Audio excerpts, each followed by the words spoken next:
some stuff from the bank, but I think it's all smoothed out now. Anybody have anything for Dan? When will we get possession of the property? We, in the purchase agreement, we gave her 4 months, but she wants to be out by winter, so she's guessing a month or two now at the most.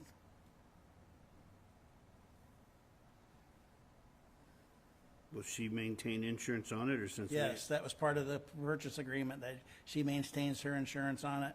We're also having our liability kick in tomorrow too, just in case, so. Okay, thanks. Okay. Randy? Well, street projects are moving along really well right now. They should finish up Beaverdale tomorrow. And then Miller will move from there over to Agency, start over there between Gear Avenue and 406. And then when Hickey's done on Gear, which should be, most of it should be done this week, a little bit they have to finish up next week, but then they will move over to do Gear Avenue. So I'm real happy with the progress there. The new pods got put in at Broadway and Broadway and Agency, which will eliminate the loops that we used to have over there. So the traffic signals should be functioning like they used to. And either the end of this week or the first part of next week, we'll do the final walkthrough on Broadway, so we can close that project out. As far as water meters, I talked to Katie this morning. We're a little over 92% of the meters have been installed, so that's moving along really well. Tomorrow, the folks that haven't scheduled any appointments to get their meters changed out, if they don't call Katie, well, if they haven't called by today, we're probably going to shut their water off tomorrow so that we can get in there and get those taken care of. I think there's 9 meters left. They've had several notices, 2 48-hour notices from Neptune or from, gosh dang it, I can't think of the name. Ferguson. Yeah. But at any rate, they've had several notices, so we're to the point where we need to get in there and get it taken care of. So that's all I have. I see they were working on South Broadway today. They were cutting down. Yeah. Yep. There's, and I forgot to mention that Katie's going to send out a press release so that we let people know that tomorrow Daly will be in there starting to do some concrete patching down there. Yeah, I think she did that today. Yeah. So where, I see they milled out part of the road too. Is that going to be an overlay then on Yeah. top of that? Once they get all the concrete patches done, then they'll do an overlay from approximately Bricks down to Division Street. Okay. Anybody else have anything for Randy? Jesse? The only thing I have to report is we'll be doing tobacco buys here in the next month or so. We'll send out a press release and warn all the retailers that we have here in West Burlington. And we'll get a juvenile to go out and do some tobacco buys or attempt tobacco buys. Anything for Jess? Sean?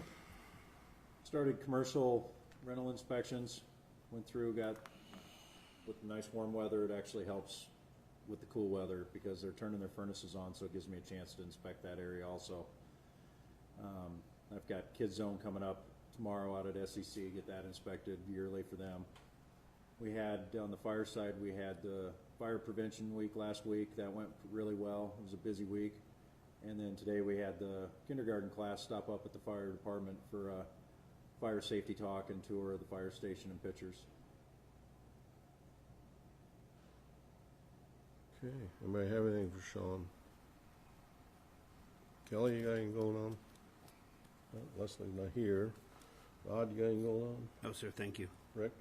The only thing I've got is, Dan, thank you for taking care of that cleaner deal, and I got an email and said everything was taken care of. Thank you. Royce? Nothing. Reese? Okay. I guess anyone wishing to address council matters that are not on the agenda tonight? not you guys, you're on. Okay, I got a proclamation I need to read. And it's Red Ribbon Week 2018, and the theme is Life is Your Journey, Travel Drug-Free. Whereas alcohol and drug abuse in this nation have reached epidemic stages, and whereas it is imperative that visible, unified prevention education efforts by community members be launched to eliminate the demand for drugs. And whereas the National Red Ribbon Campaign offers citizens the opportunity to demonstrate their commitment to drug-free lifestyles, no use of illegal drugs, no illegal use of legal drugs. And whereas the National Red Ribbon Campaign will be celebrated in every community in America during Red Ribbon Week, October 23rd through 31st, and whereas business, government, parents, law enforcement, media, medical institutions, religious institutions, schools, senior citizens, service organizations, and youth will demonstrate their commitment to healthy, drug-free lifestyles by wearing and displaying red ribbons during this week-long campaign. And whereas the community of West Burlington, Iowa, further commits its resources to ensure the success of the Red Ribbon Campaign. Now therefore be it resolved, I, Hans K. Trausholm, Mayor of the City of West Burlington, Iowa, do hereby proclaim October 23rd through 31st as Red Ribbon Week and encourage its citizens to participate in drug prevention education activities, not only during Red Ribbon Week, but all year long, making a visible statement that we are strongly committed to a drug-free West Burlington. Okay. New business is item number 1 is to consider resolution supporting the Partnering for Future 3 campaign. And Jason and Jeremy are here.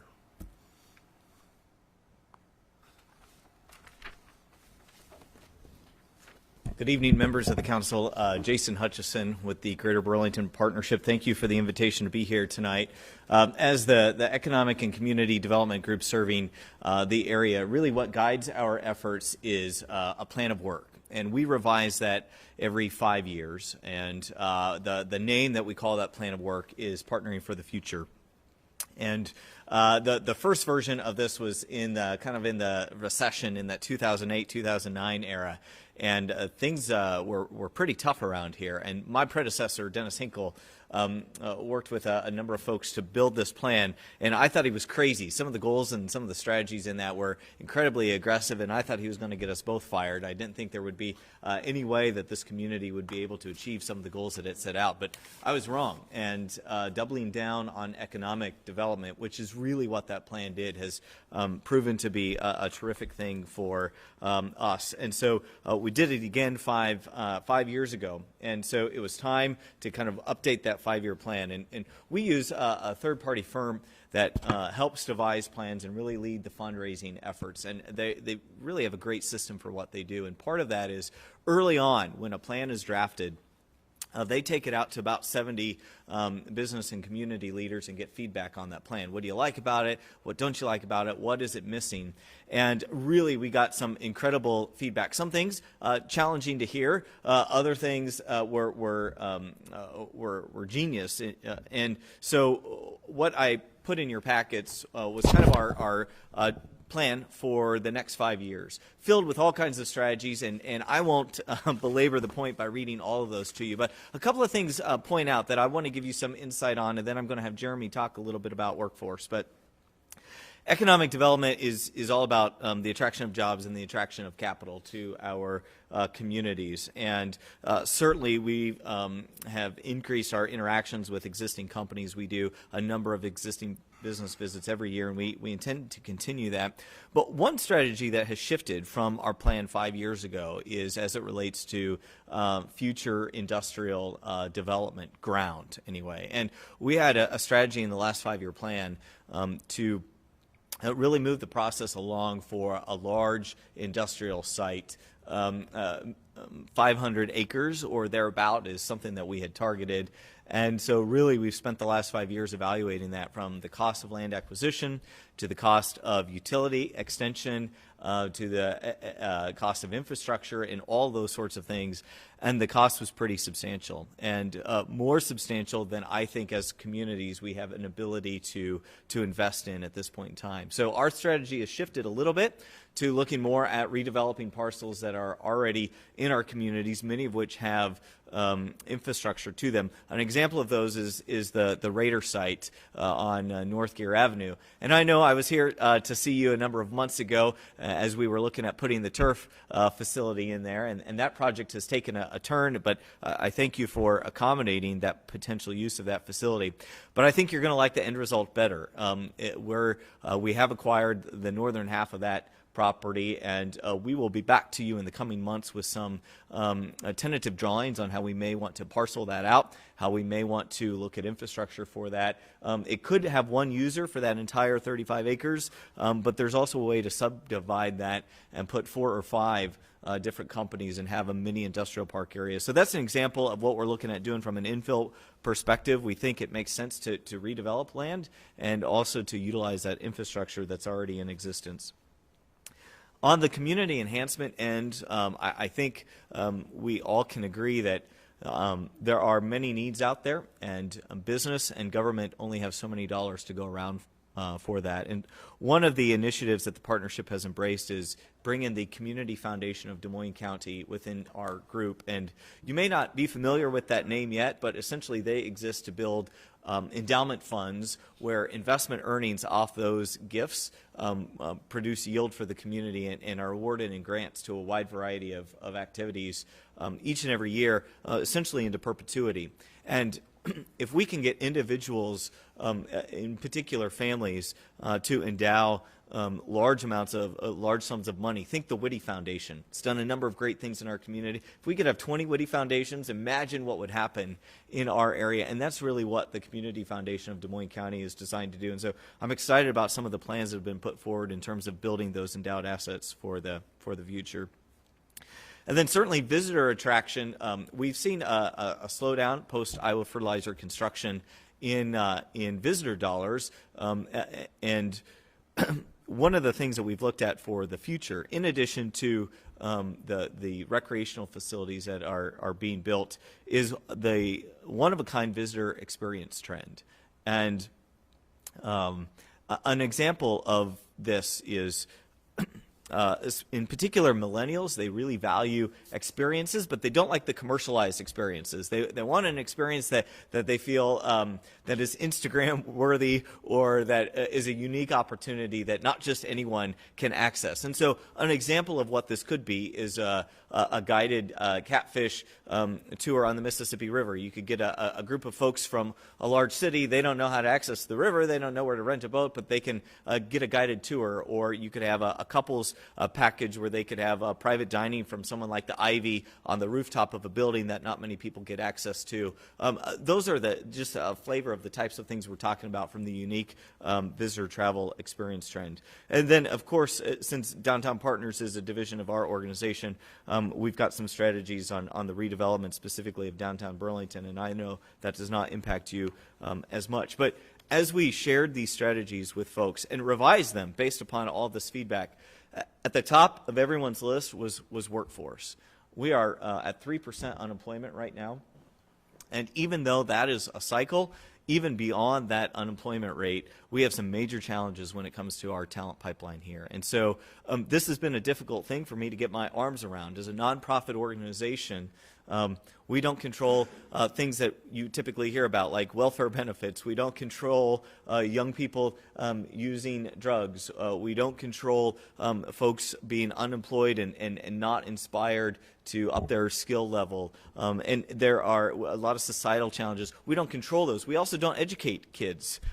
We don't retrain people. That's not our job. So how can, as a nonprofit organization, we play a role in transforming the way that we look at talent as a community? And so what I'd like to do is invite Jeremy to come up with kind of the ideas behind transforming the talent pipeline, what we've called.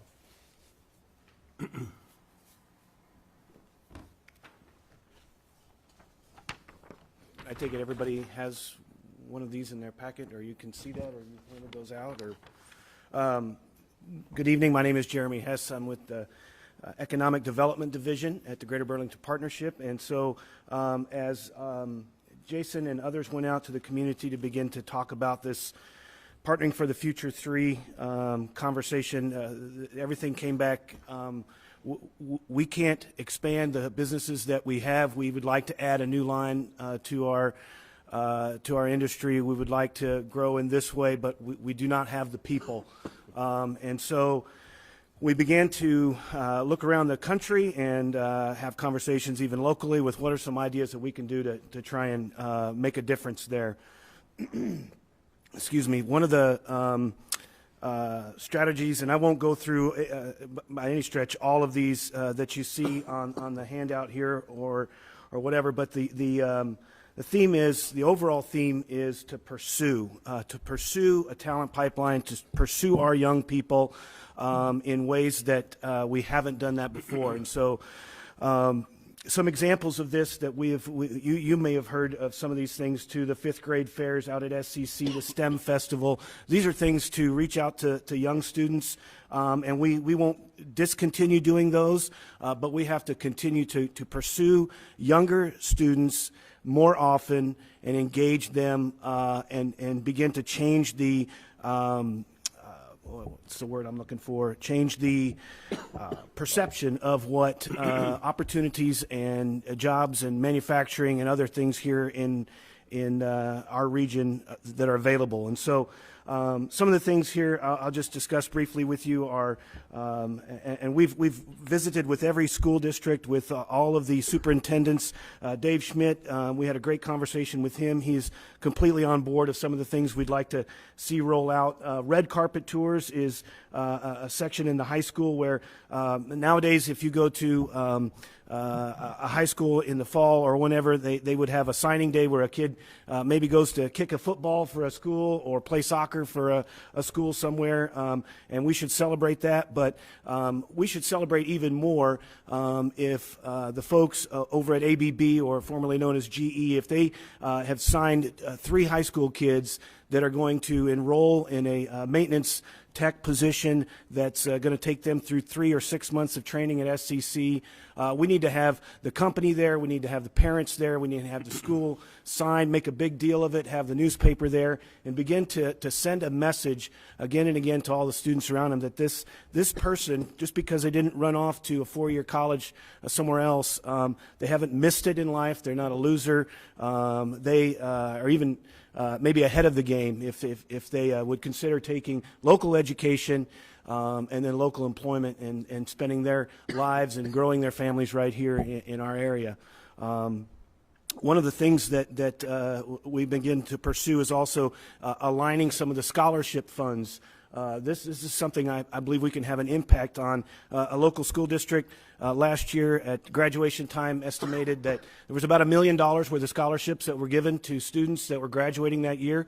And a rough estimate guessed that there would be about $800,000 of those dollars that were going to educate students that were leaving our community and most likely not coming back, essentially paying to educate somebody else's workforce. And so what can we do to persuade and to begin to move that so that some of those scholarship dollars, more and more of those scholarship dollars, would stay local here to our students who want to get educated here and take employment here, raise their families here, pay taxes here, and so forth. And so those are a couple of the ideas that we have been talking about with business, and get a lot of excitement and a lot of encouragement from that.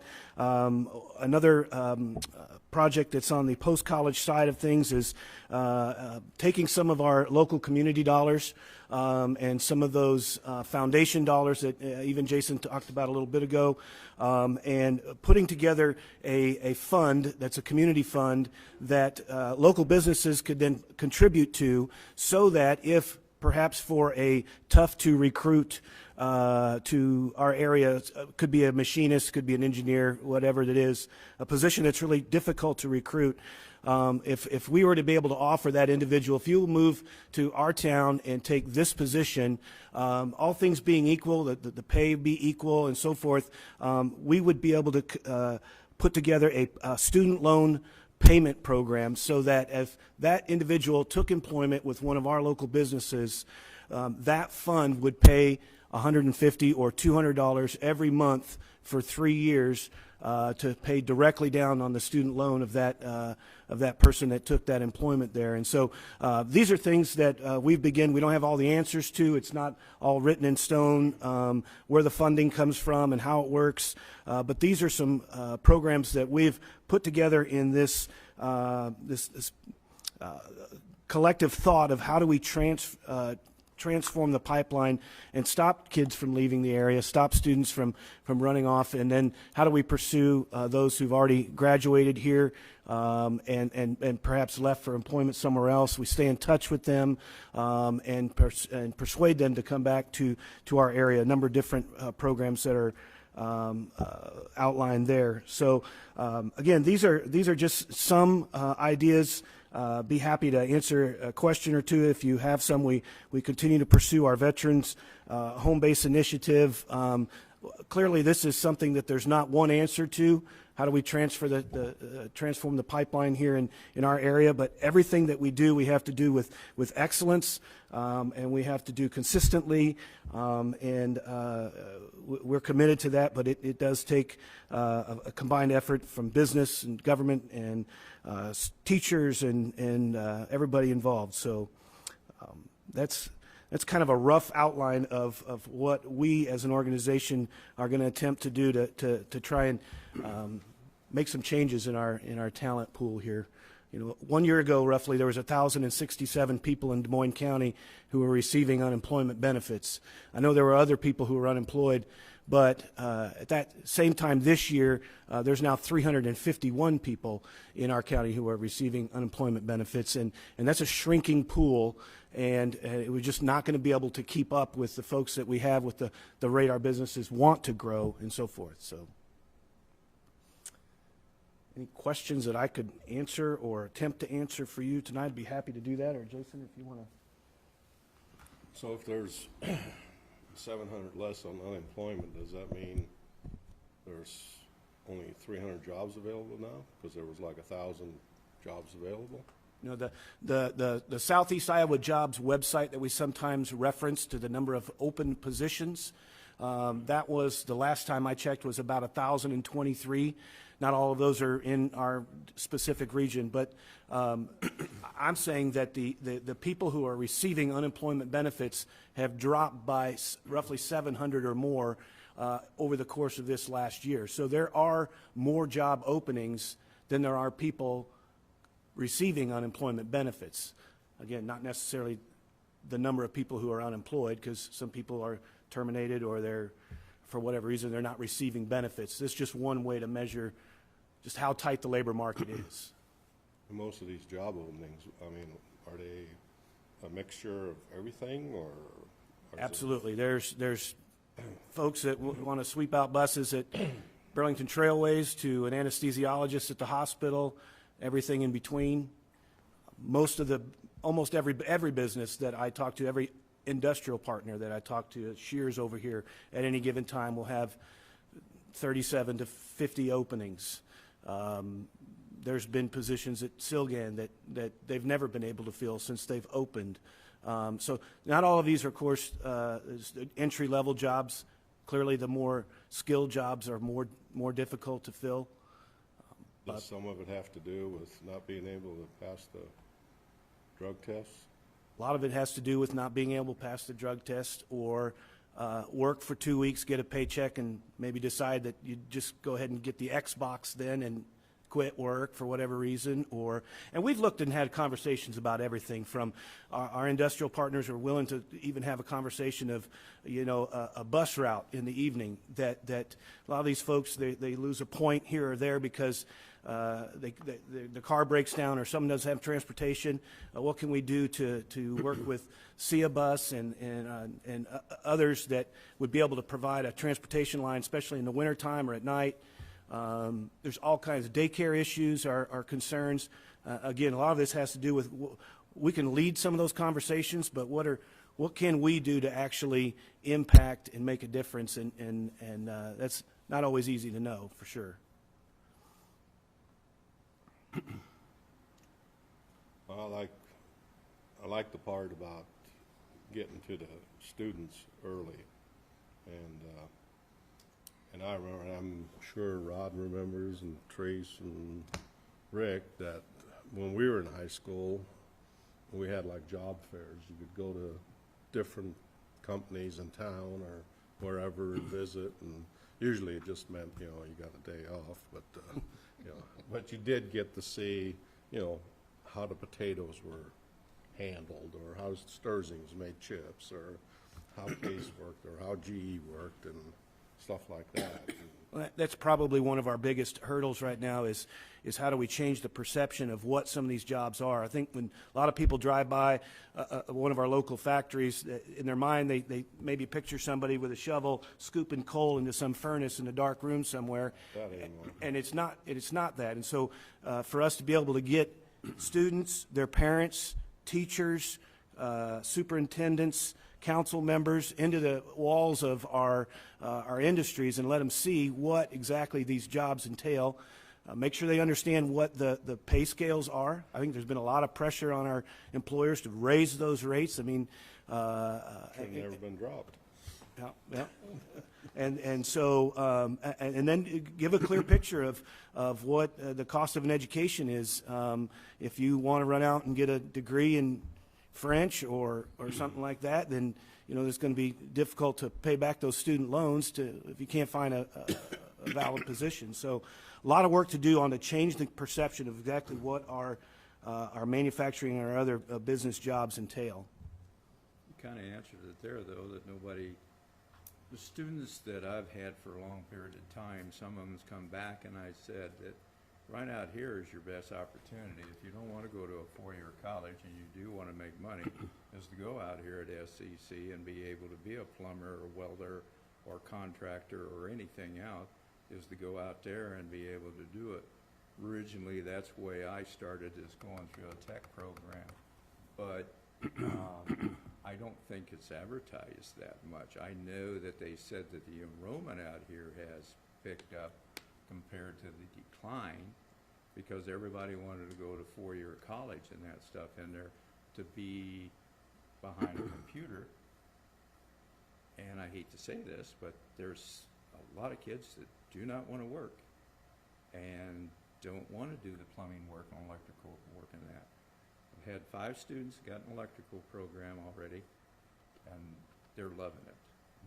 And one is in construction, one is getting ready to go to be a cane operator, because all of a sudden he realized that's about $100 an hour.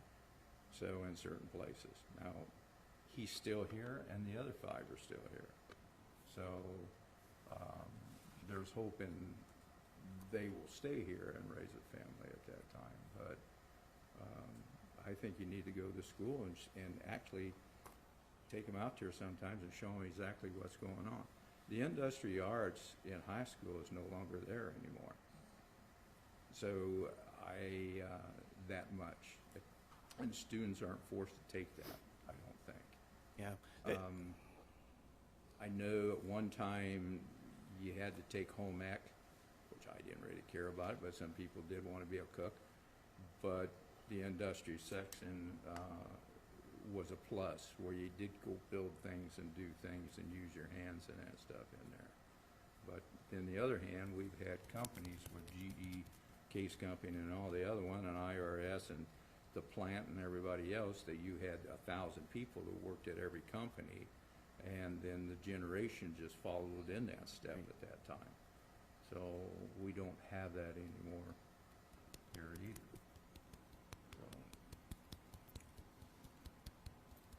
I think it's a good program.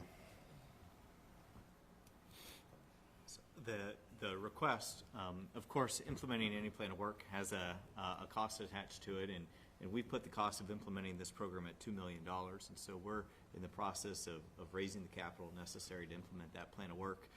While the majority of that $2 million is going to come from the private sector, as it should, I would argue that there's a role for the taxpayer in this in terms of the work that's done to increase the tax base within the area that we serve. So West Burlington has been a strong supporter of the organization, and last campaign you supported that effort to the tune of $25,000 over 5 years, and we would seek for you to be at that level again. And I would add, 5 years ago, you supported the organization when the city of Burlington did not. And I did not want to come to you until we had a firm commitment from the city of Burlington, and they have voted and passed support in the amount of $75,000. And so I thank you for being there, even when your neighbor to the east wasn't. And they're well aware of how we feel about that. Thank you for mentioning that. And I'll just What they're add, paying now is makeup, right? There are many ways you could interpret that. I was just going to add too that, and I know Jason touched on this earlier when we talked about the Raider site. You know, economies are cyclical, and things change, and so all of this to be said is that while this is a very hot topic now, it definitely needs to be addressed. It takes time and so forth. Please know that we can't ignore or take our foot off the gas on any other job creation programs. Just know that economic development and job imports and so forth doesn't get put on hold. We continue to pursue that. But one of the key things that any business looking to locate in our area would ask is, how about your workforce and what's your plan for that? So, Well, I like the part that you mentioned about that the manufacturers are finally, getting a little skin into the game, because there for a long time, if you wanted to be a welder, you had to go to SEC and spend $3,000 or whatever it costs for a year and a half to learn how to weld, where companies used to train you as you were doing the job, which, they finally realizing that in order to get some workforce, and we need to start training our people too. So glad to hear that part of it. That just isn't all schooling. You gotta, and it takes a certain person to lay inside the welding smoke for 8 hours a day, 300 days a year. Well, not only that, but in Returnable, they had a machinist apprentice program there that they taught their employees there to be a machinist. And I think they co-sponsored that with SEC math portion of it. I mean, there's a lot of people that aren't college bound, and they're probably smarter doing an apprenticeship or even a plumber. Geez, a plumber makes more money than I do. So, I mean, there's opportunities for everybody. Do you know, Jason, does our schools, and obviously your son's the president of the school board, I could ask him, but do we still have those programs in our schools where kids, especially juniors and seniors, get out like a half a day to go work on a job and stuff like that? Do we have those programs? We used to have those programs years ago, like Han said, us old people. Do they have those nowadays or not? They're not as prevalent as they once were, and we discovered that we had some challenges in instituting something similar to that. It wasn't on a regular basis, but a couple times a year, where you could get out of school in a day and spend an entire day in a manufacturing facility, and in that time you get to see 4 or 5 different jobs within that facility in a short period of time. And we ran into some hurdles with attendance and no-shows and things of that nature. And so the companies got disgruntled, we got disgruntled, schools got disgruntled, and we dropped it. And what we didn't realize at the time that we now know is when we dropped it, we did all this work into the talent pipeline and the funnel, and we just let them go. And we can't give up because it's hard. And so we need to do more of that. It'll be a challenge, I think, to get to the point where we have folks out on a regular basis doing that job shadowing. But we definitely need to head down that. What I think gets folks most excited are these letter of intent signing days, for a couple of reasons. One is because if the employers want to attract that student, they're going to have to come in, and they're going to have to come in, and they're courting. I mean, you know what those athletic recruiters do. You know the process that they go through pursuing folks. We got to pursue people just like that for jobs, right? We got to do that. So it forces the companies to get in, and not on a job shadow. Oh, I've got or a career orientation thing I got to go do. But no, this is our opportunity to recruit talent. And then when they sign up for that, we create the path. So in signing that letter of intent, you agree to whatever the training is as a part of that. And companies, they're telling us, because they've not been willing to put the dollars forward because turnover is so high.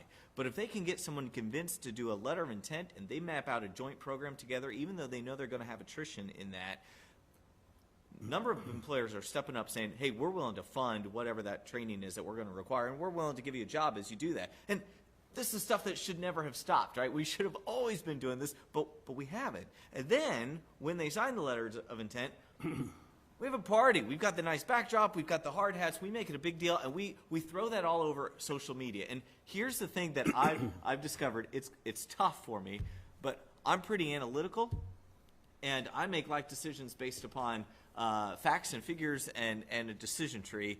But that is not what a lot of people make life decisions based on emotions. And so we've got to make getting a job cool again.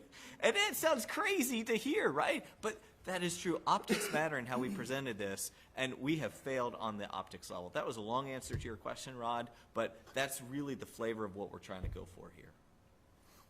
I know that program worked. I know, there was high school seniors, especially a lot of boys, that were getting out of school, all afternoon, 2-3 hours afternoon. I know a success story where a kid going to BHS got out every afternoon to go work at the Goodyear store downtown. He now owns 10 Goodyear stores.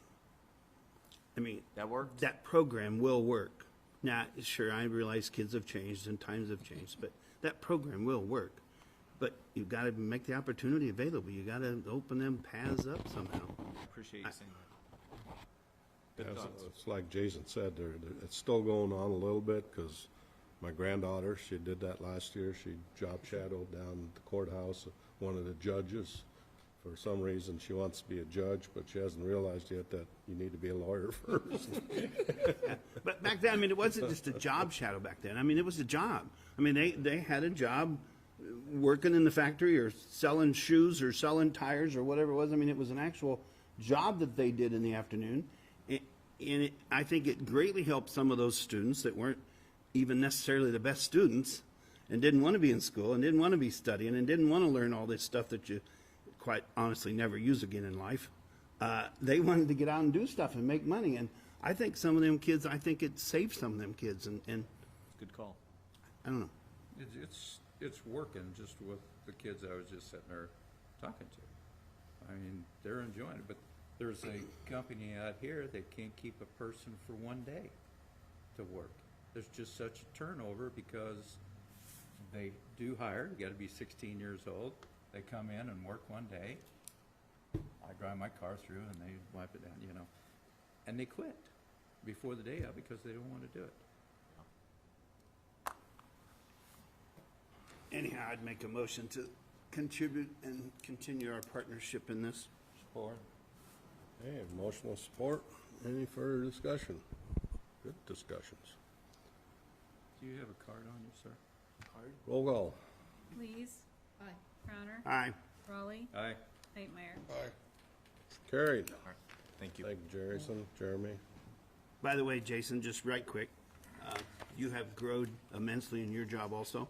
That was probably one of the better presentations you have ever given us. Well, thank you. I appreciate it. No, I'm serious. Thank you. It was up front. You had it rehearsed and memorized, and it's probably one of the best jobs you've ever done. Okay? Thank you. No problem. Little side. Okay, enjoy the rest of your night. Item number 2 is to consider payment French Runninger Associates for engineering services related to agency gear resurfacing project in the amount of $2,704.25. Motion to approve. Support. Motion with support. Any discussion? Roll call. Crowner. Aye. Raleigh. Aye. Hightmeyer. Lees. Motion carried. Item number 3 is consider payment of Leander Construction for engineering services related to the wastewater treatment plant project in the amount of $218,670.70. That's construction, not engineering, but Yeah, construction. That's me. Motion to approve. Support. Motion with support. Any discussion? Roll call. Raleigh. Aye. Whitmire. Aye. Lees. Aye. Crowner. Aye. Motion carried. Item number 4 is consider hiring Winger for confined space meter installation in the amount of $6,300.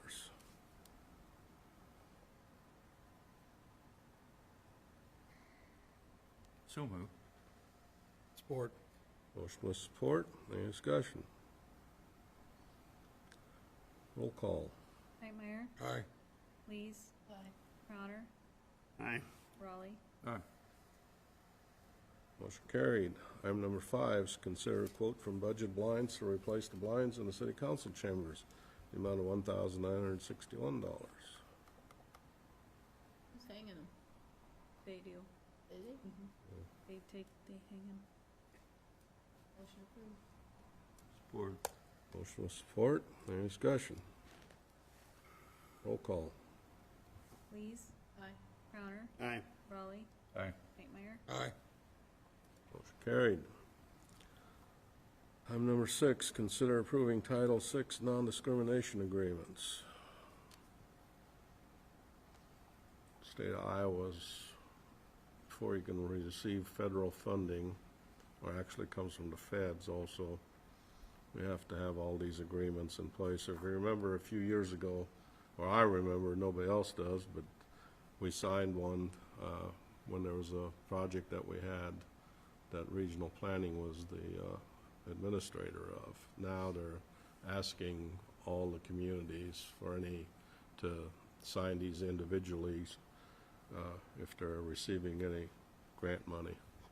and the DOT's going around and auditing places that haven't done it, but they haven't got around here yet. But since we have this trail we're working on, that was the first thing they said is we need to get these done before that can proceed.